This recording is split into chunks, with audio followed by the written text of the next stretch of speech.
Last video में हमने किया था न्यूक्लियस के बारे में, कंपोजिशन ऑफ न्यूक्लियस के बारे में डिटेल में हमने स्टडी करा था।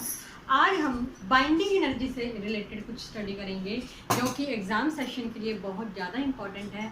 सबसे पहले बाइंडिंग एनर्जी को बताने से पहले मैं आपको एक मास एनर्जी रिलेशन बताना चाहूँगी। Mass energy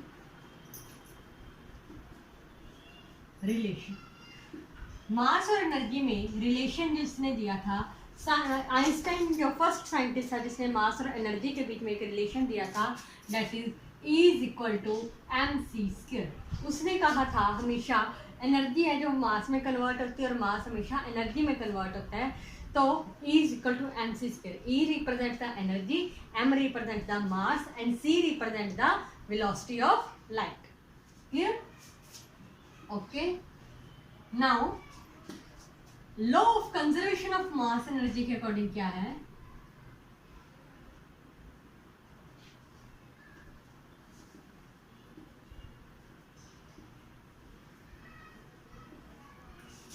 law of conservation of mass energy के अकॉर्डिंग जो टोटल मास एनर्जी है किसी भी जो इंटरेक्शन से पहले और बाद में, हमेशा जो टोटल मास एनर्जी होती है वो हमेशा क्या रहती है? कंजर्व रहती है, ना तो बढ़ती है ना कम होती है। इंटरेक्शन से पहले जितनी थी, इंटरेक्शन के बाद जितनी है, हमेशा इक्वल रहेगी। इसके अकॉर्डिंग क्या था? Law of conservation of mass energy. तो आप ऐसे भी लिख सकते हो कि energy can mass is converted into energy and energy can be converted into mass. No destruction, कुछ डिस्ट्रॉय नहीं होता, कुछ भी क्रिएट नहीं होता। Clear?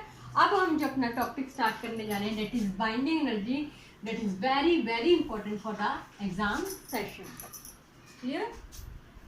Let's start. Nuclear binding energy.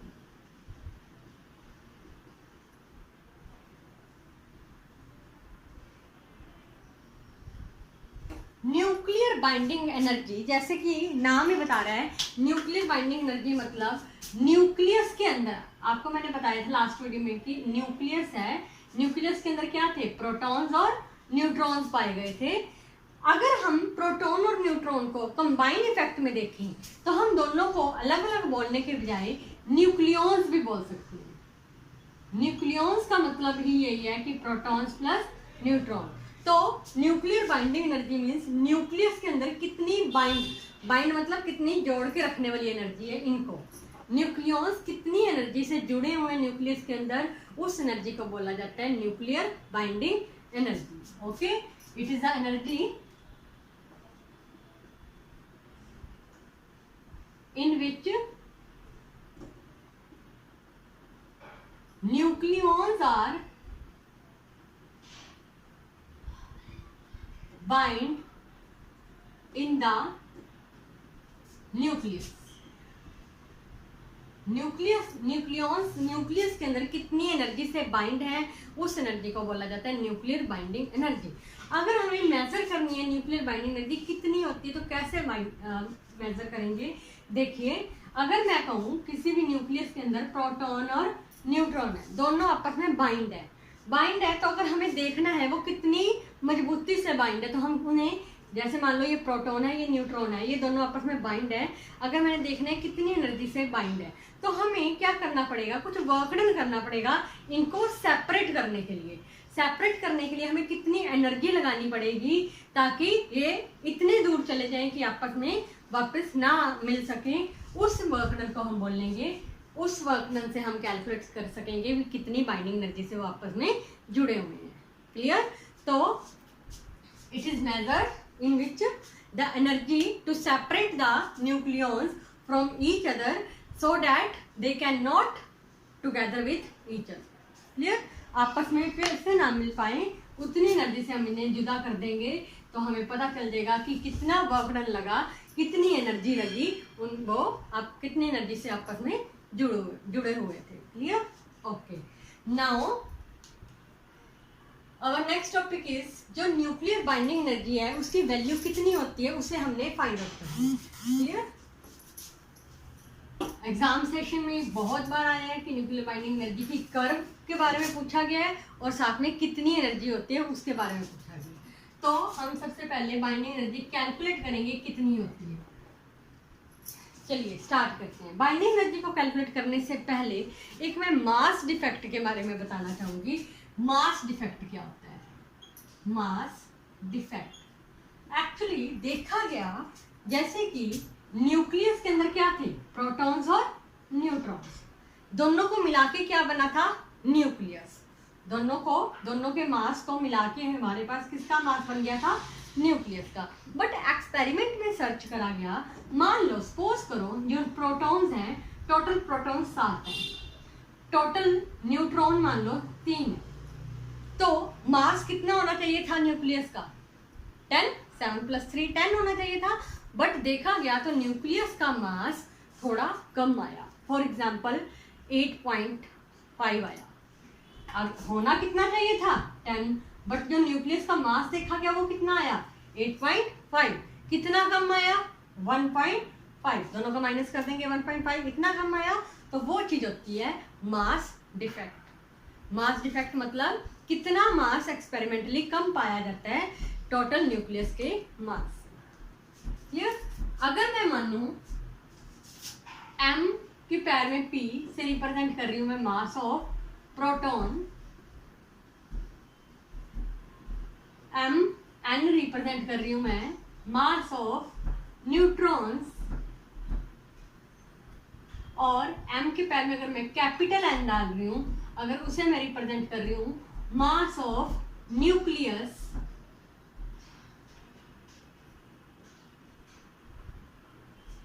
अगर कोई भी एटम है अपने पास ये वाला, तो Z क्या होते हैं उसमें? नंबर ऑफ प्रोटॉन्स और नंबर ऑफ इलेक्ट्रॉन्स, और A क्या होते हैं? Number of A mass number होता है।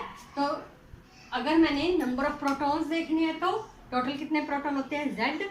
नंबर ऑफ न्यूट्रॉन देखने हैं तो टोटल कितने होते हैं? A - Z। ये मैंने आपको लास्ट वीडियो में कराया था। तो मास डिफेक्ट यहाँ से कितना बना? जैसे कि मैंने ये एक एग्जांपल से बताया, दोनों को माइनस करके जो अपने पास बना डेट इज मास डिफेक्ट। तो हम कैसे लिखेंगे? ये मैंने 10 कैसे है? 7 + 3 मीन्स प्रोटॉन का मास प्लस न्यूट्रॉन का मास। तो हम कैसे लिखेंगे? प्रोटॉन का मास प्लस न्यूट्रॉन का मास। बट टोटल कितने प्रोटॉन्स होते हैं यहाँ पे? टोटल Z प्रोटॉन होते हैं। तो टोटल मास कितना आ गया प्रोटॉन का, और न्यूट्रॉन कितने होते हैं? A - Z। तो टोटल मास किसका आ गया? न्यूट्रॉन का। दोनों का अगर मैं प्लस कर दूं तो किस में से सब्ट्रैक्ट करना पड़ेगा मेरे को? मास ऑफ न्यूक्लियस में से।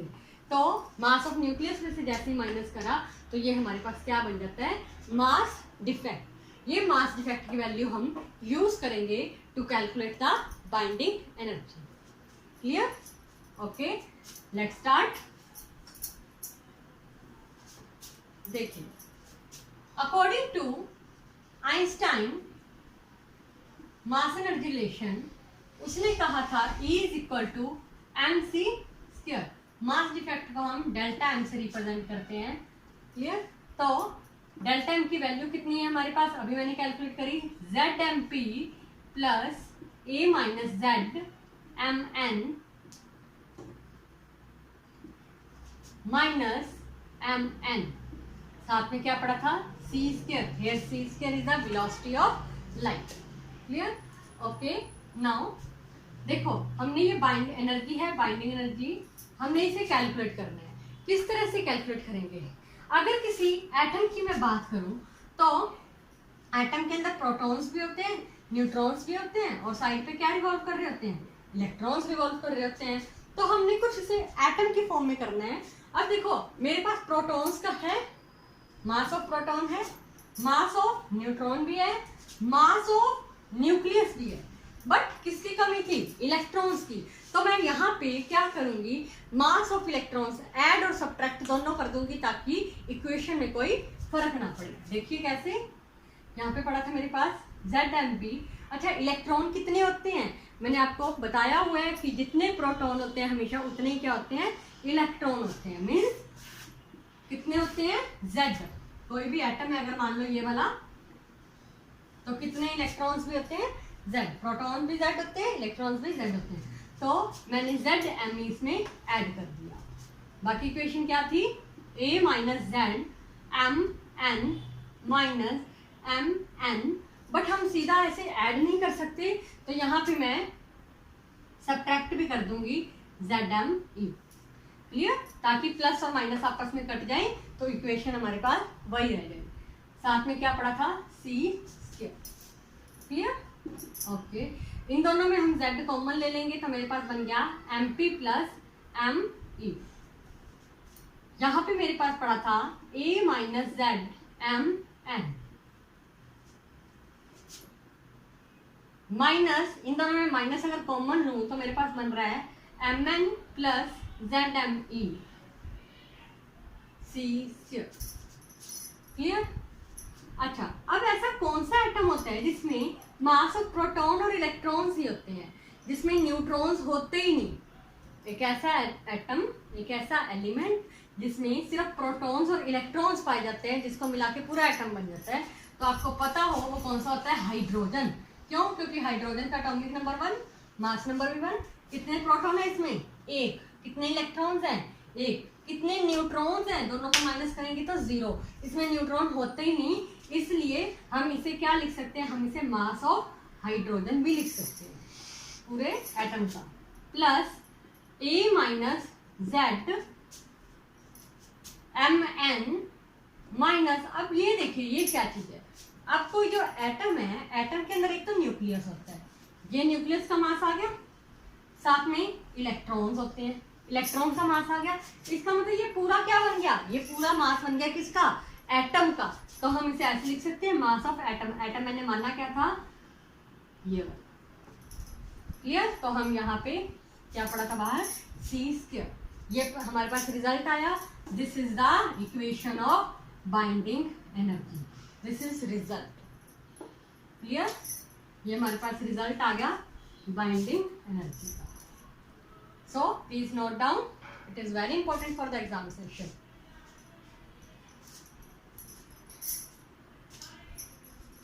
जैसे कि हमने बाइंडिंग एनर्जी का एक्सप्रेशन करा, अब हम बाइंडिंग एनर्जी की कर्व को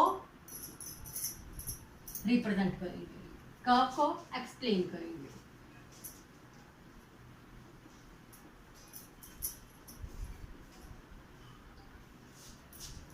binding energy curve. Binding energy curve, सबसे पहले मैं कर्व बनाऊंगी, फिर उसे हम एक्सप्लेन करेंगे वो कर्व बनी कैसे। क्लियर? चलिए स्टार्ट करते हैं। अगर मैं इस तरफ मास नंबर ले रही हूं, इस तरफ बाइंडिंग एनर्जी पर न्यूक्लियन,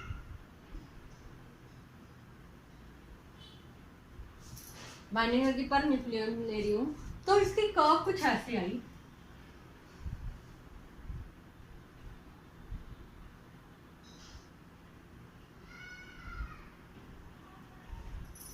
इस तरह से कर्व आई।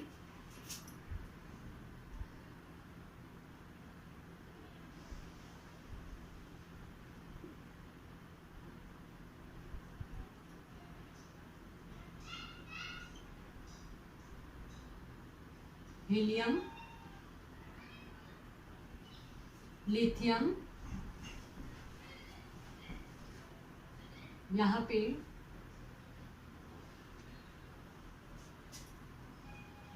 Carbon, nitrogen, oxygen,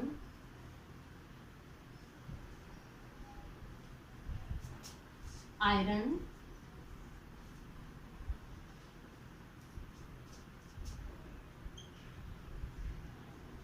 gold, uranium.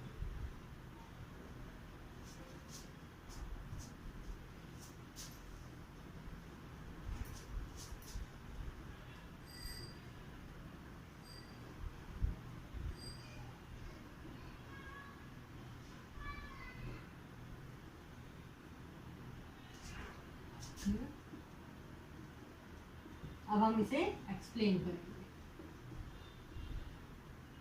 देखिए ये कर्व आई हमारे पास, बाइंडिंग एनर्जी कर्व जिसे बोला जाता है।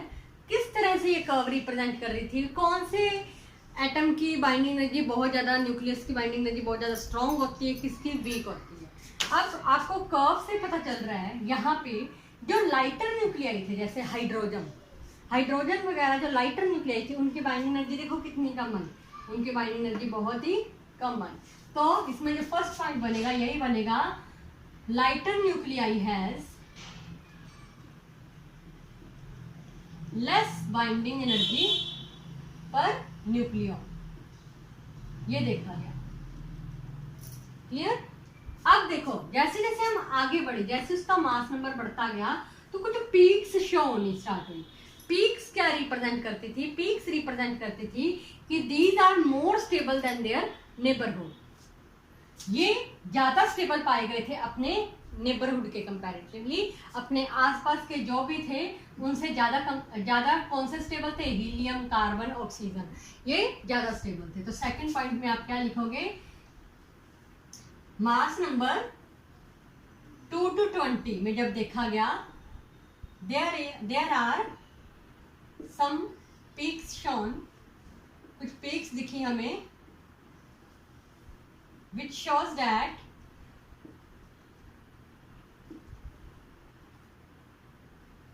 these are more stable than their neighborhood. Clear? ये वाली ज्यादा स्टेबल थी अपने साथ वाले के कंपैरेटिवली। फिर हम जैसे जैसे आगे बढ़े, जैसे हम मास नंबर और आगे बढ़ा तो हमने देखा सबसे ज्यादा हाईएस्ट किसकी बाइंडिंग एनर्जी थी? आयरन की। आयरन की सबसे ज्यादा बाइंडिंग एनर्जी होती, कितनी होती थी? 8.8 मेगा इलेक्ट्रॉन वोल्ट पर न्यूक्लियॉन। तो maximum binding energy per nucleon is shown for iron. Iron के लिए सबसे ज्यादा बाइंडिंग एनर्जी थी, विच इज कितनी थी? मैंने अभी बताया 8.8 मेगा इलेक्ट्रॉन वोल्ट पर न्यूक्लियॉन। क्लियर? अब जैसे जैसे 56 मास नंबर से आगे बढ़ा तो देखो कर्व नीचे जा रही है, कर्व नीचे जा रही है तो इसका मतलब बाइंडिंग एनर्जी क्या होती जा रही है? कम होती जा रही है। तो as the mass number increases, binding energy per nucleon decrease. तो देखा गया जैसे जैसे मास नंबर बढ़ता गया, मीन्स जो हैवी न्यूक्लियाई थे उनकी बाइंडिंग एनर्जी क्या होती है? कम होती है। क्लियर? अब ध्यान रखना, जो लाइटर न्यूक्लियाई होती है उनकी बाइंडिंग एनर्जी कम होती है। फिर कुछ पीक्स आती हैं जो शो करते हैं कि उनकी बहुत ज़्यादा स्टेबल है एज कम्पेयर टू अपनी नेबरहुड। सबसे ज़्यादा स्ट्रॉन्ग बाइंडिंग एनर्जी किसकी होती है? सबसे ज़्यादा स्ट्रॉन्गेस्ट में प्रोटॉन और न्यूट्रॉन किस में होते हैं? किस एलिमेंट में होते हैं? अपने साथ जुड़े हुए आयरन में। और उसके बाद जैसे जैसे मास नंबर बढ़ता जाता है, जैसे यूरेनियम वगैरह, उनमें क्या होती है? बाइंडिंग एनर्जी कम होनी स्टार्ट हो जाती है। क्लियर? तो नोट डाउन कर लो आप। एंड लास्ट में हम करेंगे बाइंडिंग एनर्जी की इंपॉर्टेंस क्या है।